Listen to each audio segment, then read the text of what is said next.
Silver Ridge, Nevada had seen better days. What had been a booming mining town just 5 years ago was now a collection of weathered buildings, half-abandoned claims, and desperate people clinging to dreams of silver that had mostly run out. 12-year-old Clara Bennett knew every corner of this dying town, every sympathetic shopkeeper who might give her day-old bread, every odd job that might earn her a few cents. Clara had been orphaned 2 years ago when her parents died of fever within days of each other. With no relatives and no money, she'd been taken in briefly by different families, but poverty made generosity short-lived. Eventually, she'd ended up in an abandoned prospector's shack on the edge of town, surviving on her wits, occasional charity, and the small jobs she could find, washing dishes at the saloon, sweeping storefronts, tending animals for people too busy with their claims. She owned almost nothing: 2 threadbare dresses, a patched blanket, a tin cup, and her most prized possession, a small goat named Molly that a kind rancher had given her. Molly provided milk, which often made the difference between hunger and starvation. The goat was more than livestock. She was Clara's companion in a lonely world, the only living thing that depended on her and gave her purpose. This particular morning was brutally hot, even for Nevada summer. Clara woke to discover that Molly had somehow escaped her makeshift pen during the night. Panic seized her. Without that goat, she'd lose her primary food source. She grabbed her tin cup, filled it with the last of her water, and set out into the desert to track Molly's hoofprints before the wind erased them. The tracks led away from town, toward the more remote mining claims and deeper into the desert. Clara followed them with growing worry. This area was dangerous. Unstable mine shafts, hostile claim owners who didn't like trespassers, rattlesnakes, and the merciless sun that could kill an unprepared person in hours. But Molly was her lifeline, and Clara had no choice but to follow, unaware she was about to stumble upon something that would change her life forever. Clara had been tracking Molly for over an hour, the morning sun climbing higher and turning the desert into a furnace. Her small water supply was already half gone, and she knew she'd have to turn back soon whether she found the goat or not. Then she heard it, Molly's distinctive bleat, coming from behind a large outcropping of red rock ahead. Relief flooded through Clara as she hurried around the rocks, expecting to find her goat tangled in brush or stuck in a crevice. What she found instead made her freeze in horror. Molly stood near a wooden post, driven deep into the rocky ground, and chained to that post was a young man, slumped forward unconscious, his dark skin burned by the relentless sun. Clara's first instinct was fear. Even at 12, she knew the tensions between miners and the native peoples, whose lands had been invaded. But as she crept closer, keeping Molly between herself and the chained figure, her fear was overtaken by horror at what she was seeing. The young man was Comanche, she thought, based on his clothing and long black hair. He was maybe 18 or 19, and he'd been chained here to die. Heavy iron shackles bound his wrists to the post, giving him maybe 3 feet of movement. There was no shelter, no water, no food visible anywhere. His lips were cracked and bleeding, his face burned and blistered, his breathing so shallow Clara could barely detect it. Whoever had done this had meant for him to suffer before dying, and by the looks of him they'd nearly succeeded. Clara stood paralyzed by indecision. If she helped him and anyone found out, she'd be in serious trouble. The miners who'd done this wouldn't take kindly to interference. But if she walked away, she'd be leaving a person to die a horrible death mere yards from where she stood. She thought about her own hunger, her own struggle to survive, how many times she'd wished someone would help her when times were hardest. Her hand shaking, Clara approached slowly.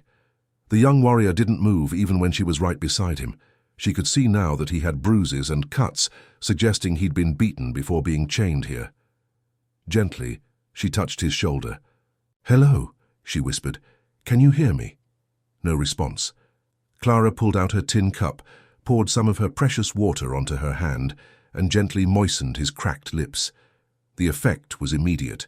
The warrior's eyes flew open, dark and glazed, with suffering, focusing on Clara with confusion and desperate hope. His mouth moved, trying to speak, but only a rasping sound emerged. Clara held the cup to his lips carefully, letting him take small sips, remembering what her mother had taught her about giving water slowly to someone dying of thirst. The young Comanche warrior drank the water like his life depended on it, which it did. Clara let him drain half the cup before pulling it back, knowing she needed to save some for her own return journey. His eyes followed the cup desperately, and Clara felt her heart break. She poured a little more water on her hands and gently wiped the worst of the grime and dried blood from his face. "Who did this to you?" she asked softly, though she already suspected the answer. The warrior tried to speak, his voice barely a whisper. "Miners. Accused me. Didn't steal. Left me." The words came in broken gasps, and Clara pieced together the story. He'd been accused of stealing from a claim, probably falsely, and rather than turn him over to any kind of law, the miners had decided on their own brutal justice. Clara looked at the heavy chains binding him to the post. Even if she wanted to free him, she had no tools to break iron. The shackles were secured with a thick padlock that would need a key or serious metalworking tools to open. Her mind raced through options, all of them dangerous. She could try to get help from someone in town, but who would risk helping a Comanche warrior? She could bring him water and food until what? Until someone found out. Until he died anyway, just slower. "I'm going to help you," Clara heard herself say, though she had no idea how. The warrior's eyes met hers with an expression of disbelief and desperate gratitude. "Why?" he managed to rasp out. Clara thought about that question. Why risk everything for a stranger, for someone her town considered an enemy? "Because it's wrong," she said simply. "What they did is wrong, and leaving you to die would be wrong too." She made a decision. She'd go back to town, somehow get supplies and tools and return. It was risky and probably foolish, but Clara had learned that surviving as an orphan meant taking risks. "I'll be back," she promised. "I'm going to bring more water and food, and I'm going to find a way to get you free. Just please hold on." She gave him the last of the water in her cup, grabbed Molly's rope and headed back toward Silver Ridge, her mind racing with plans that seemed impossible but necessary. The walk back felt longer than the walk out, Clara's.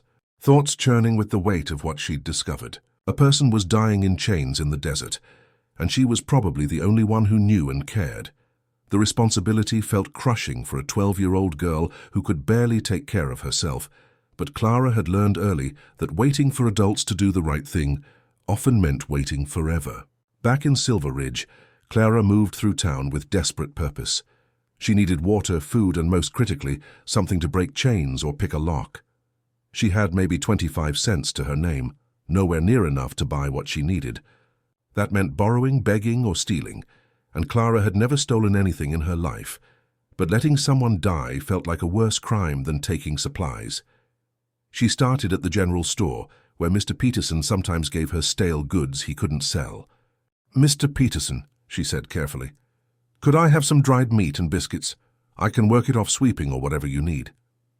Peterson looked at her skeptically. "You were just here yesterday, girl. You trying to stockpile?" Clara thought fast. "My goat got out and I need provisions to go find her. She went far out into the desert." Peterson softened slightly. He'd given Clara that goat after all. He handed her a small bundle of supplies. "Bring that goat back safe, you hear? And don't go too far out. Desert'll kill a child quick as anything." Clara promised she'd be careful, guilt twisting in her stomach for the lie by omission. Next, she needed tools, which was more complicated. The blacksmith shop was her best bet, but the smithy, a hard man named Carlson, wasn't known for charity. Clara approached his workshop nervously, scanning the various tools hanging on the walls. "Mr. Carlson, could I borrow a small hammer and chisel? I'll bring them back today, I promise." Carlson barely looked up from his work. "What's a little? Girl need hammers and chisels for?" Clara had prepared for this question. "There's some boards loose on my shack, trying to fix them before they fall off completely." Carlson grunted and pointed to a corner. "Take those old ones. They're worn anyway. If you don't bring them back, no great loss."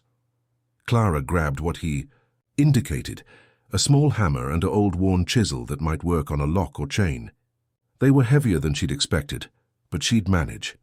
She was gathering her supplies when she overheard conversation from outside the shop that made her blood run cold. Two miners were talking loudly. "Checked on that Comanche thief this morning. Still alive, but barely. Give him another day and he'll be vulture food. That'll teach any of his kind to stay away from our claims. The other miner laughed cruelly. Shame we can't watch him die. But I don't fancy sitting in that heat. Let the sun do our work for us. Clara realized with horror that these were probably the men who'd chained the warrior. They thought they were being clever, using the desert as their executioner so they wouldn't have blood directly on their hands. Clara left town with her borrowed supplies hidden in a cloth sack, Molly trotting beside her. Her heart pounded with fear and determination. Those miners had checked on the warrior this morning, which meant they might check again. If they found Clara trying to free him, she didn't want to think about the consequences. She'd have to work fast. The desert sun was at its peak when Clara reached the outcropping where the warrior was chained. He was conscious but barely, his head hanging forward, his breathing labored. "I'm back," Clara said softly, kneeling beside him. "I brought water and food, and tools. I'm going to try to get you free." The warrior's eyes opened, showing surprise that she'd actually returned. Clara could see he'd expected to die alone. She gave him water first, letting him drink slowly while she examined the chains and lock more carefully. The shackles were thick iron, probably too strong for her small tools, but the lock itself looked old and worn. Maybe, just maybe, she could break it or pick it open. Clara had watched the blacksmith work often enough to have some idea of how locks functioned, though she'd never actually tried to open one. For nearly an hour, Clara worked at the lock with the chisel, trying to force the mechanism or break it open. Her hands blistered, sweat poured down her face, and frustration built as the lock remained stubbornly closed. The warrior watched her efforts with growing emotion. "Small girl, trying to save—" "Warrior," he whispered, his voice still raw. "Very brave, very foolish." Clara paused her work to give him more water. "Maybe both," she admitted.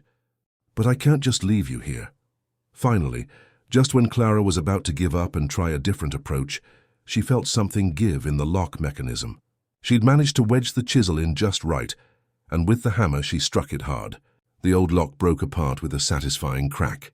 The chains fell away from the post, though the shackles remained on the warrior's wrists. It wasn't perfect freedom, but it meant he could move, could survive. The warrior stared at his freed hands in disbelief, then at Clara. "You did it," he said, his voice stronger with hope. "Are you actually— Why? You don't know me. I could be dangerous." Clara met his eyes steadily. "You're not dangerous right now. You're hurt and you need help. That's all I need to know." She offered him the dried meat and biscuits. "Eat slowly. Then we need to figure out what to do next. Those miners might come back to check on you."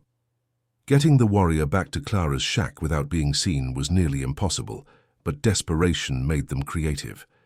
They waited until late afternoon when the worst heat had passed, and most people were inside avoiding the sun. The warrior, whose name Clara learned was Broken Wing, was weak from his ordeal but determined. With Clara supporting him as best she could, and Molly leading the way, they made the slow, dangerous journey. Clara's shack was at the very edge of town, isolated enough that few people ventured there. It was barely more than 4 walls and a roof, one small room with a makeshift bed, a tiny wood stove and Clara's few possessions. But it offered shelter and hiding, which was what they needed. Getting Broken Wing inside unseen felt like a miracle, and once the door was closed, both of them collapsed in exhaustion. For the next several days, Clara lived a double life. During the day, she maintained her normal routine, doing odd jobs, acting like nothing had changed. At night, she brought supplies back to the shack and tended to Broken Wing's injuries. She cleaned his wounds, brought him water and whatever food she could scrounge, and slowly, impossibly, he began to recover. Broken Wing told her his story in fragments as his strength returned. He was 19, a scout for a small Comanche band that had been displaced far from their traditional lands. He'd been near Silver Ridge looking for water sources when the miners spotted him near their claim. They'd immediately accused him of theft, beaten him, and decided to chain him in the desert as a warning to other natives. "I took nothing," he said, his eyes fierce with the injustice. "But they wanted example. Wanted to show what happens to my people who come near their precious silver." Clara listened with growing anger at the cruelty he'd experienced. She shared her own story, losing her parents, struggling to survive alone, the loneliness that was sometimes worse than hunger. They were, she realized, both people the world had discarded. The miners had left Broken Wing to die because they saw him as worthless, as less than human. The town tolerated Clara's presence, but barely cared whether she lived or died. In their shared abandonment, they found unexpected kinship, but hiding him couldn't last forever. Broken Wing's band would be looking for him when he didn't return. The miners might eventually figure out what had happened. Clara's secret would be discovered, and then what? Neither of them had answers, but they both understood that time was running out on their fragile sanctuary. Clara's secret lasted exactly 9 days before discovery came in the worst possible way. She was returning to her shack one evening when she found 3 miners waiting outside, including the 2 she'd overheard talking about Broken Wing. Their faces were hard with anger. Clara's blood turned to ice as she realized they knew.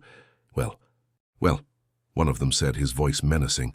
Little orphan girl's been hiding something, hasn't she? We went back to check on our prisoner. Found him gone. Tracked the chains dragging through the desert right to this shack. You want to explain yourself, girl? Clara tried to look innocent, tried to lie, but fear made her voice shake. I don't know what you're talking about. The miners weren't buying it. One of them kicked open the shack door, and Clara's heart sank as she heard Broken Wing's voice from inside, weak but defiant. The miners dragged him outside, the shackles still on his wrists marking him as their escaped captive. They looked at Clara with contempt and fury. You freed a thief? You hid him? Do you know what you've done, girl? That's treason against your own people. Clara found her voice, small but steady. He didn't steal anything. You chained him to die in the desert for nothing. That's not justice, that's just cruelty. Someone had to do the right thing. Her words hung in the desert air, and for a moment the miners seemed taken aback by the fierce conviction in the small orphan's voice. But then their faces hardened again. Right thing? One spat. Helping an Indian against whites? You've made your choice, girl. You'll face the consequences alongside him. They dragged both Clara and Broken Wing toward town, drawing a crowd as word spread of the discovery. Some townspeople looked shocked, others angry, a few sympathetic but silent. Clara had known this might happen, had accepted the risk when she first gave Broken Wing water. Now she'd face whatever punishment the town decided, but she held her head high. She'd saved a life, and nothing they could do would make her regret that choice.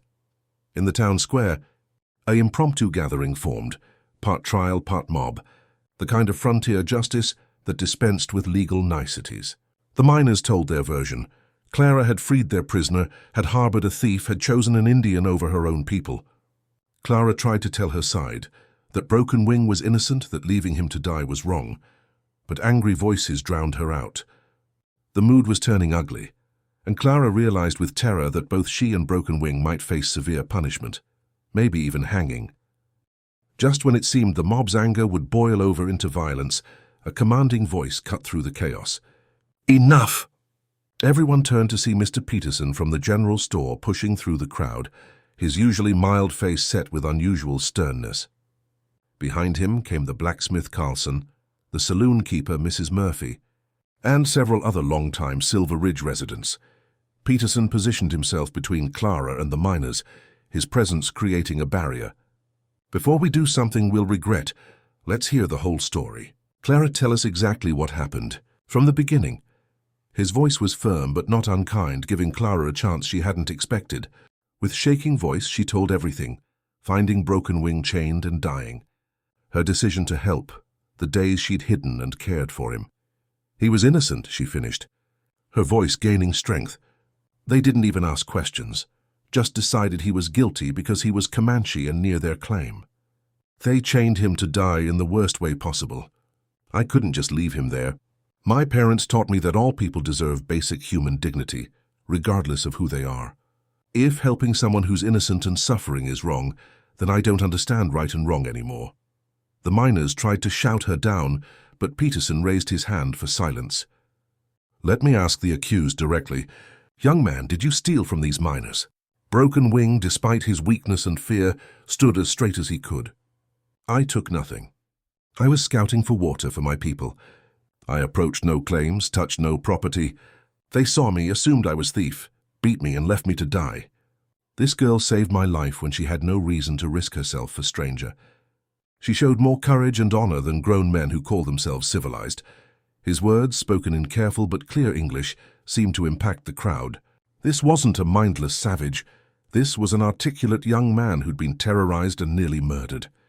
Mrs. Murphy, the saloon keeper who'd lost her own son to fever years ago, spoke up. "I've known Clara since she was orphaned. She's a good child who's had to fight every day to survive. If she says this young man is innocent, I'm inclined to believe her.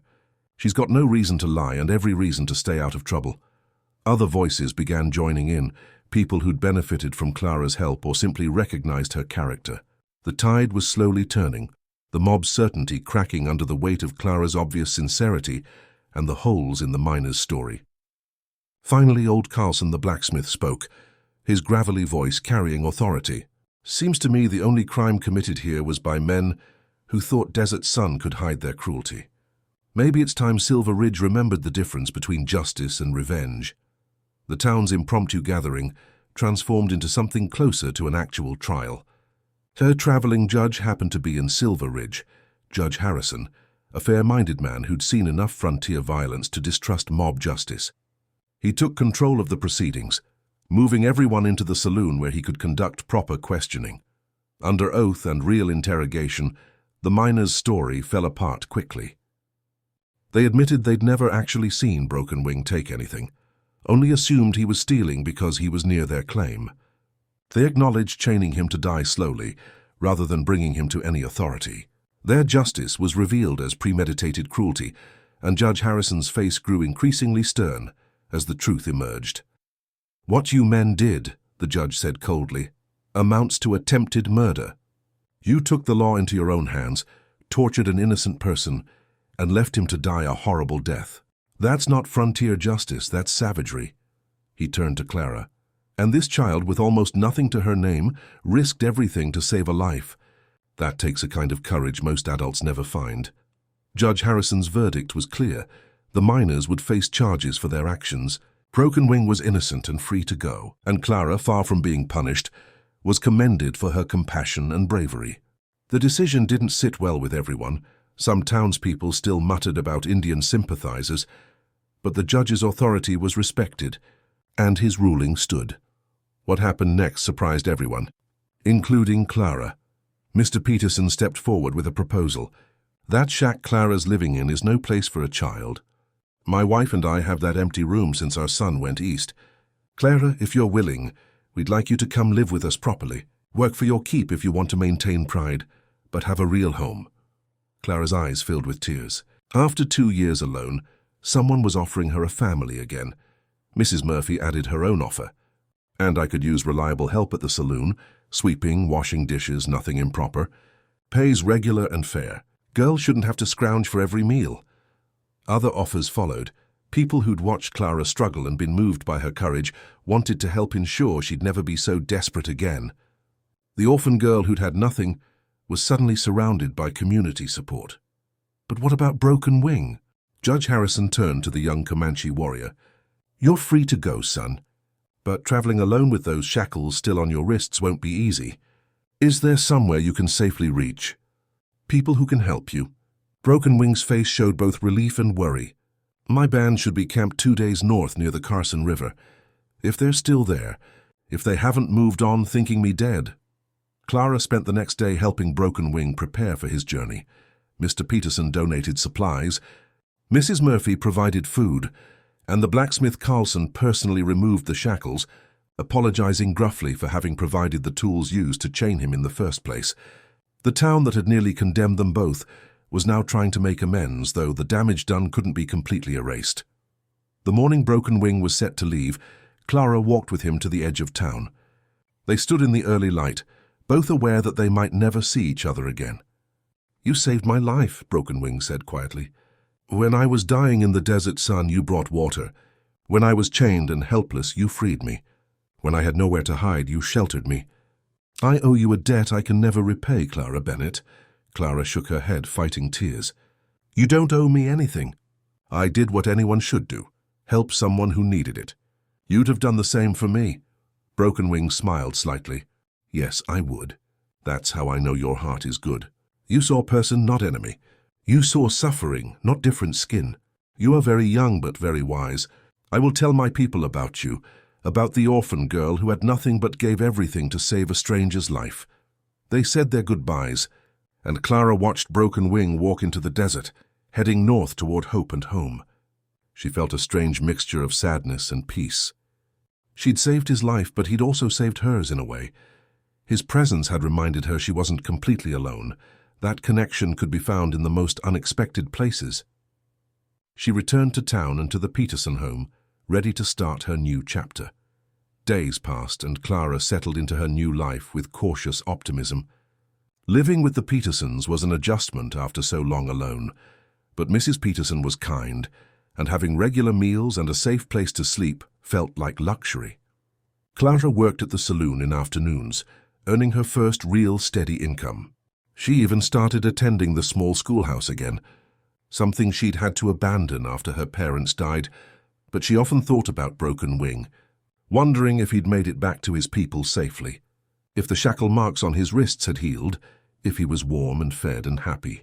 She wondered if he remembered the small orphan girl who'd risked everything for him, or if she'd already faded into memory as he resumed his life. She'd probably never know, and that was okay. She'd done the right thing, and that had to be enough.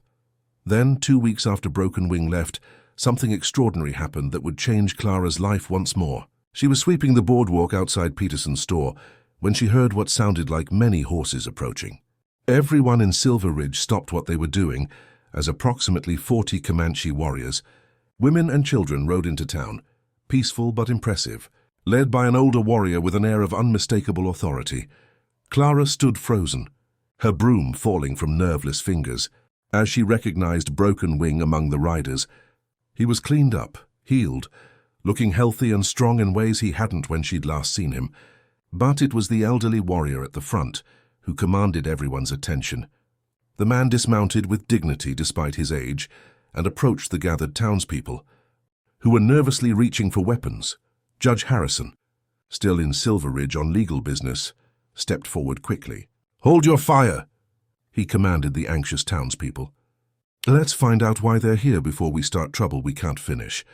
The old warrior waited patiently for the judge's words, then spoke in heavily accented but clear English. "I am Black Hawk, father of Broken Wing. My son tells story of what happened here. I come to see truth with my own eyes." Broken Wing dismounted and stood beside his father, scanning the crowd until his eyes found Clara. His face broke into a wide smile, and he gestured for her to come forward.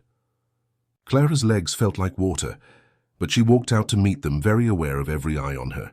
Black Hawk studied her with intense scrutiny. This small girl who'd apparently risked everything for his son. "My son says you found him dying in chains," Black Hawk said directly to Clara. "Says you gave him water when you barely had water for yourself. Says you freed him and hid him, and faced your own people's anger to protect him. Is this truth?"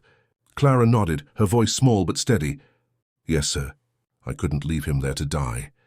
It was wrong what those men did. He was innocent." Black Hawk's stern face showed no emotion, but something shifted in his eyes. He turned to address the entire town, his voice carrying clearly.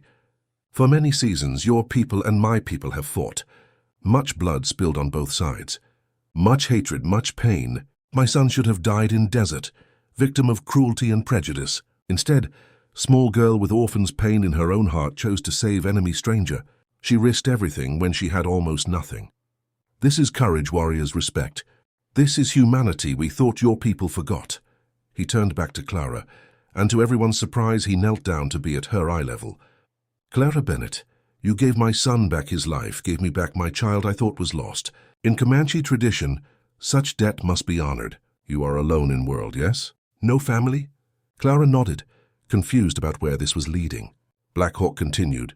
"Then I offer you this. You may be daughter of two worlds. Peterson family here offers you home in White World, but you also have home with us if you want. You are sister to Broken Wing, daughter to me and my wife. Anytime you need us, anytime you want to know Comanche ways, our lodge is your lodge. You are family now." Clara stood speechless, tears streaming down her face.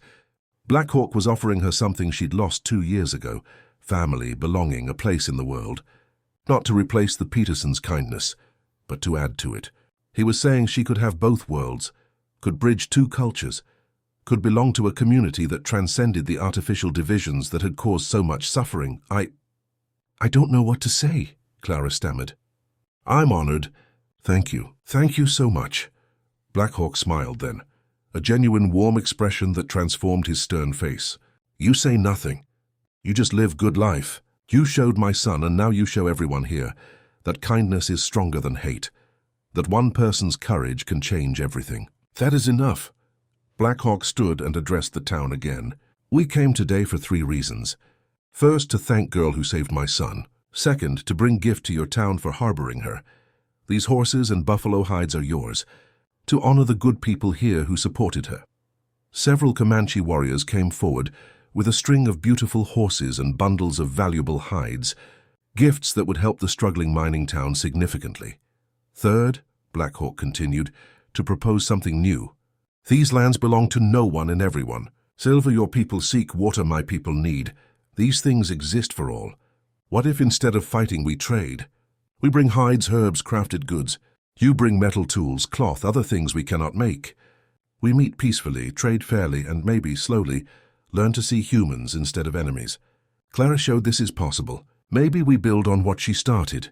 Judge Harrison stepped forward, recognizing the historical significance of this moment. Black Hawk, I believe that's a proposal worth pursuing. I can't speak for everyone, but I'll personally endorse peaceful trading arrangements. Silver Ridge could use allies and trading partners. And if a 12-year-old girl is brave enough to risk everything for peace, surely grown men can try. Not everyone in town was happy with this development.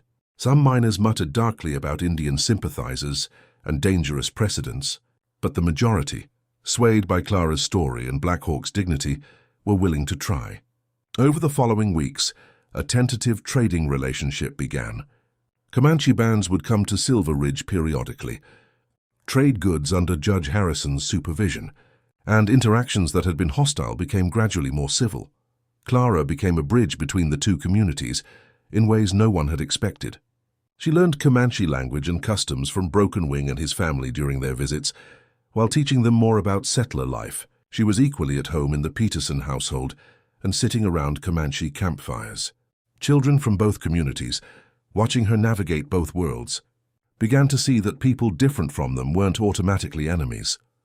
Broken Wing visited Silver Ridge regularly, officially for trading but really to check on his little sister. He taught Clara tracking, riding, and survival skills. She taught him reading and writing, and they'd spend hours talking about their dreams for a future where their peoples could coexist peacefully.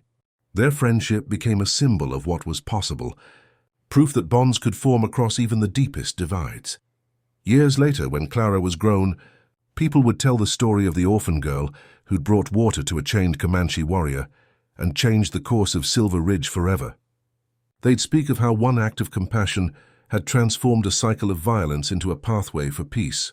They'd remember that the bravest warrior and the strongest person in that entire story had been a 12-year-old girl with almost nothing, who chose to give what little she had to save a stranger's life.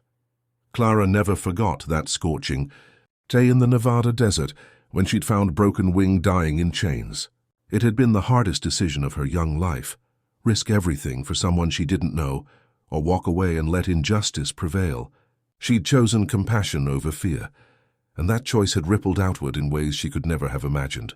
She'd saved one life, and in doing so had helped save her own and planted seeds of peace that would continue growing long after she was gone.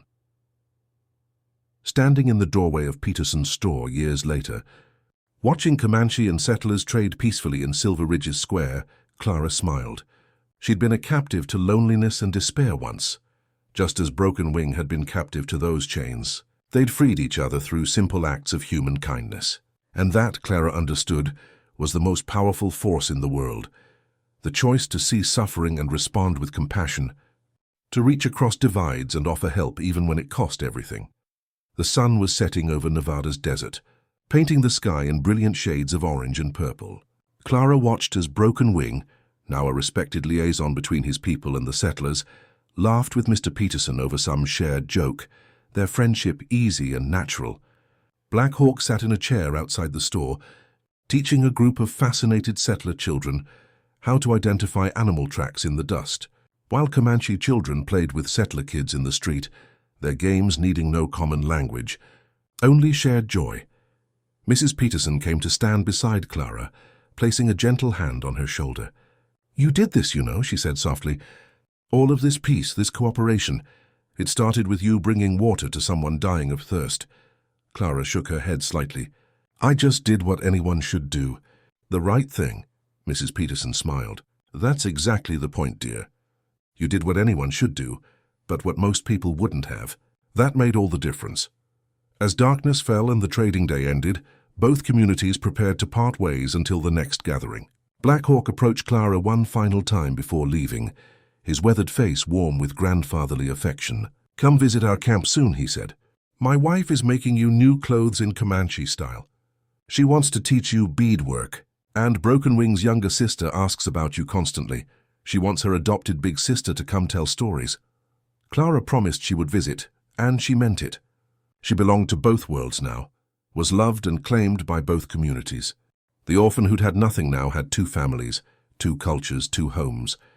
She watched the Comanche band ride away into the desert night, their campfires soon glowing like stars in the darkness, and she felt a contentment that had once seemed impossible. That night, in the comfortable bedroom the Petersons had given her, Clara wrote in the journal Mrs. Peterson had gifted her. She wanted to remember everything, not just for herself, but for a future where maybe people would need to be reminded that bridges could be built, that compassion could triumph over cruelty, that one person's choice to help could transform everything. "Today I watched two peoples who were enemies trade peacefully and even laugh together," she wrote by candlelight. "It started because I couldn't walk away from someone suffering. I was just a scared, hungry orphan girl with a tin cup of water. But I've learned that's all it takes sometimes. One cup of water offered to someone dying of thirst. One person willing to risk everything to do what's right. Broken Wing says I saved his life, but the truth is we saved each other. And maybe, just maybe, we're helping save a piece of humanity that was getting lost in all the hatred and fear. I hope so. I really hope so." Clara closed her journal and blew out the candle, settling into her warm bed with Molly the goat, now elderly but still her faithful companion, curled up on a blanket at the foot. Through her window, she could see both the lights of Silver Ridge and, in the far distance, the glow of Comanche campfires. Two worlds once at war, now slowly learning to share the same land under the same sky. A captive Comanche had been left chained in the desert to die, unaware that an orphan girl would hear his suffering and refuse to ignore it. That girl had brought him water, and from that single act of mercy had flowed a river of change that transformed everyone it touched. Clara Bennett, orphan turned bridge builder, had discovered that the most powerful weapon against hatred wasn't violence or vengeance, but simple, courageous kindness offered to those who needed it most. And as she drifted off to sleep, Clara dreamed of a future where no one would be left chained and dying in the desert, where water would be shared freely, where children of all peoples would play together without fear, and where the lessons learned in the Nevada heat that summer would continue rippling outward, teaching new generations that humanity's greatest strength was its capacity for compassion even in the face of deepest division. The story of the captive warrior and the orphan girl would be told for generations in both Comanche lodges and settler homes, a reminder that in the harsh desert of human conflict, a single cup of water offered in kindness could mean the difference between death and life, between endless war and the first fragile shoots of peace.